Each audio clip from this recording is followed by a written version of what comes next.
that up in December. That was in the rules and policies of the electric utility board that the first meeting, regular meeting in December, we elect officers. Correct. So I would open the floor. Mr. Chairman? Mr. Isom?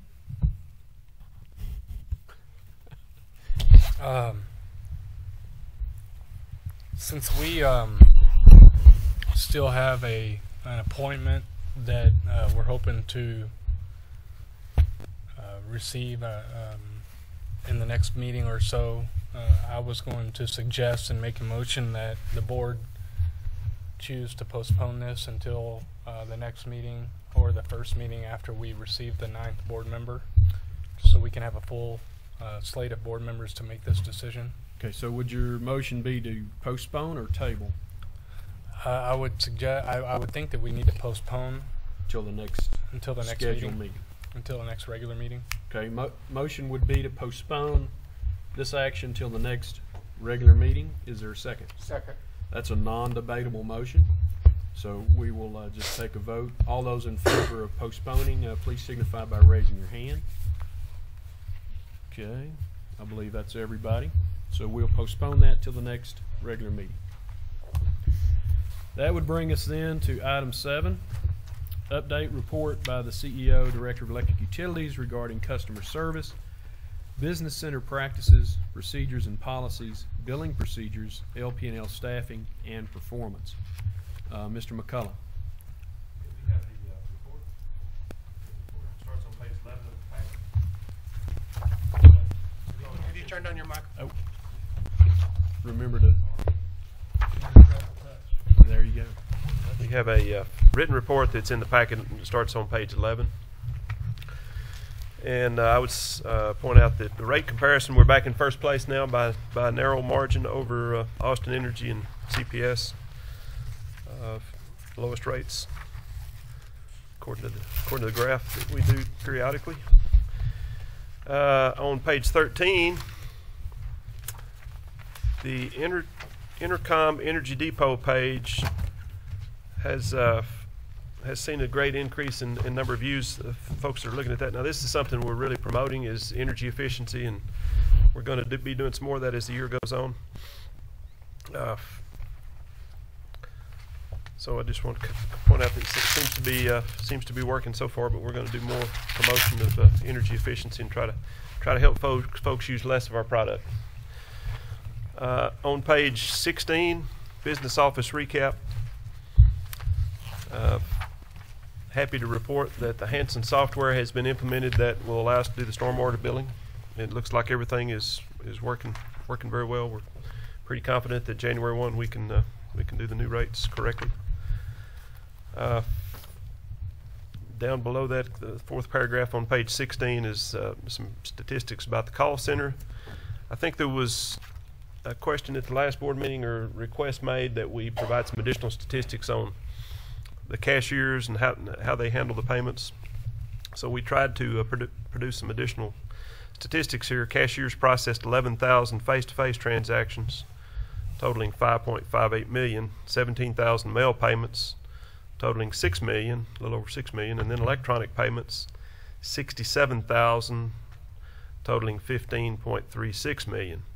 Those numbers include not just electric, but the water, sewer, garbage billing. So that's why if you add those up, they would be more than what our revenue was for the month. But Mr. Chairman, I think you were the one that made the request, or maybe it was Mr. Bell. I can't remember for sure. I did make that request, and I think the main reason why is just to know what is the activity. It's about 11.5% of the total number of transactions are face-to-face using our cashier facilities, and so 70% of the transactions are electronic transactions. Obviously, the most efficient for LP&L and for the city is right. For the electronic transactions. But I appreciate y'all putting that in the detail. Happy to do it. Then on page 17, we've got the standard new projects that are going on. There's the Marshalls and Southcrest Baptist Edition at the bottom of the page. There are 2 new ones this month. So still got pretty healthy growth. On page 18, we've got the outage statistics. We've had a couple of good months in a row now for reliability. Had good reliability, and we'll try to keep it going. And that's really all I wanted to highlight. Okay. Any questions for Mr. McCullough about the CEO report? I might ask about the daily system load. I guess when the temperature hits the low point, there is when you see the greatest usage in the winter months, and I guess that's the electric heating. We do have quite a few all electric customers in town. There's a lot that have gas heat as well, but a significant number of the apartments are all electric, and so if you get temperatures down in the low 20s and the teens, you're going to see some electric heat load come onto the system. We did have some pretty cold spells in that period. Any other questions or comments for Mr. McCullough on the CEO report?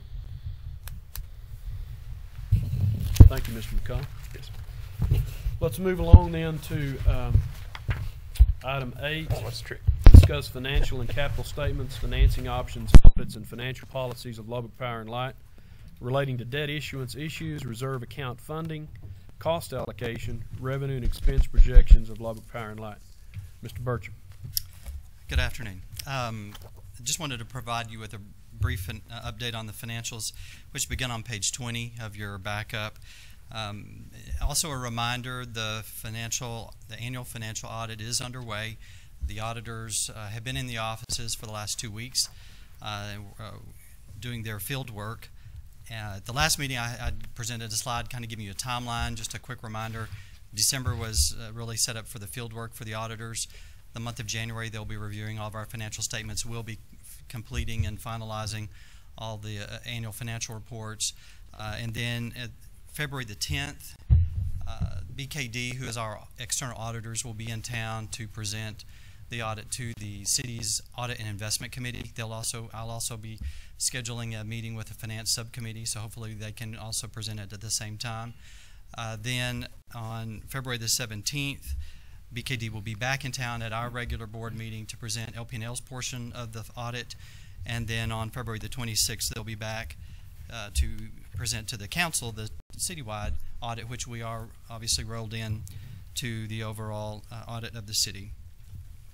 So again, as I mentioned at the last meeting, until the audit is complete, we will withhold the balance sheet and income statements just while those are still in flux. And so those should be firming up very quickly, and we can begin sharing that information, but I hated to put out incorrect information until it's all finalized.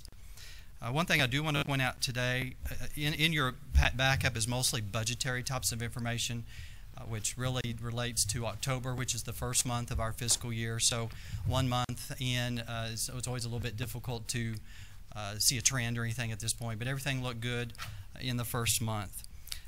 If you will turn to page 27, this is an area I spent a good amount of time on at our last meeting, the purchase power recovery factor. And I'd mentioned to you last month about the issue at our substation is the Dowd substation. There was a current transformer failure that's owned by Xcel Energy that had failed, and Xcel had discovered that. So the result of that was that there was no usage metered at that substation from November of 2013 till November of 2014. So a year worth of energy was not recorded.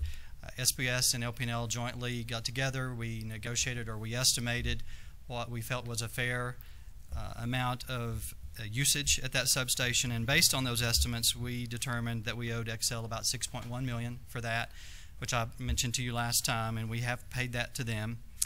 And one of the things I went over last time, and I wanted to give you an update, was I had informed you how that $6.1 million charge had impacted our pass-through revenues. Obviously, we pass through all of our costs from Xcel directly to our customers. And on 27, you can see the history of that. You know, early on in October of last year through April of last year, we were above our reserves. We started dipping into the reserves that had been set aside to manage basically our over or under collection of purchase power. And then in September, when we discovered that the billing had not occurred at the Dowd substation, that threw us below our typical operating range where we'd like to be. We had basically on that chart, the blue shaded area is basically the range where we would like to maintain our purchase power recovery, basically called a balancing account. That's how it's labeled in the tariff. So you can see we're below that. By the time October came around, we were about 5.1 million under collected cumulatively. So we were about 1.6 million below the range where we would like to see ourselves. Now, good news, in November we over collected compared to our power costs by about 1.1 million. So we've reduced that under collection cumulatively from 5.1 million to a little less than 4 million. So we're about almost $500,000 away from where we would like to maintain our balancing account. We still, Chad and I both poured over lots of information. We still project that we feel like there does not need to be any adjustment made to the pass-through rates. We still feel that we will be able to collect enough in the winter season to compensate, for the most part, for this Dowd billing that we've had. So I still don't think there's any action on your part at this time. We will continue monitoring this and let you know at every meeting going forward where we sit. Any questions that you have on this or any of the other financials presented this month? Any questions? So our rate model's working. Yes, it is. Very proud of that. It's good work. Thank you, Andy. Okay, thank you all. That'll bring us to item 9. Discuss and take action on a resolution retiring the boilers for Massengale units 6 and 7. And I believe that's page 29 in your packet. And Mr. McCullough, I'll ask you to address that. Okay. I want to make sure that everyone understands that what we're talking. We talked about getting somebody to have a sign that they can hold up. I guess we're going to need that for a while. I am. The Massengale 6 and Massengale 7 units have been around since the 50s. In fact, the first one was put in 1957. That was the year I was born, so it's been around a while. And these boilers have not been operated for several years. There are just a number of problems with the boilers. We don't think they're necessary to provide reliable service to our ratepayers and our consumers. We think it's time to retire them, basically. And now this is not going to impact the combined cycle mode operation of the Massengale. We've got Massengale 8 that can operate with the turbine that's associated with Massengale 6 or the turbine that's associated with Massengale 7. So it's just the boiler component that we're talking about retiring. We wanted to bring this to the board, though, and let y'all know about it and let you make a decision about it. But certainly our recommendation is that we retire these boilers rather than try to repair them. Mr. Isom? Mr. Chairman. Thanks.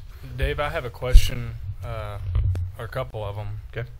What's the process? So you go through retirement of a piece of equipment like this. Do we clean it up? Do we salvage the metal? What's the process? Do we just declare it retired? Right. The process will be to take it apart, basically salvage what we can salvage, and some of it may be left in place. Just want to make sure that it's in safe mode where it's not going to be a hazard to the workers that are on site there. What I have found in prior experiences, that is generally the cost to salvage is offset by the salvage value of the equipment. Now, I don't know if that would be the case on this particular piece of equipment, but hopefully that will be the case. Mr. Bell? I have a related question. Do we typically keep out-of-service equipment under insurance? Do we insure them when they're just sitting there and out of service? In other words, will we have some savings there on insurance, or or are we not covering it anyway? I'll have to check on that and find out. I'm not sure what all is covered under our insurance policy. I think even though the Brandon and Massengale units have not been operated for several months, they are still insured. I know I'm sure about that, but I just don't know if the boilers are included in that policy or not. Overall, look at our equipment. Not insure things that we don't intend to use and insure that we do. Other questions, Mr. Dunn? I move that we approve the resolution as set forth by the staff that we retire boiler at Massengale 67. Okay. Motion's made and seconded. Any further discussion? If there's not any, then all those in favor of the motion, please say aye. Aye. Any opposed? Okay, motion passes unanimously. So that brings us then to item 10. Discuss, take action, and award professional service agreement to Black & Veatch for substation engineering design services for the Oliver Substation Transformer Capacity Upgrade Project. And I believe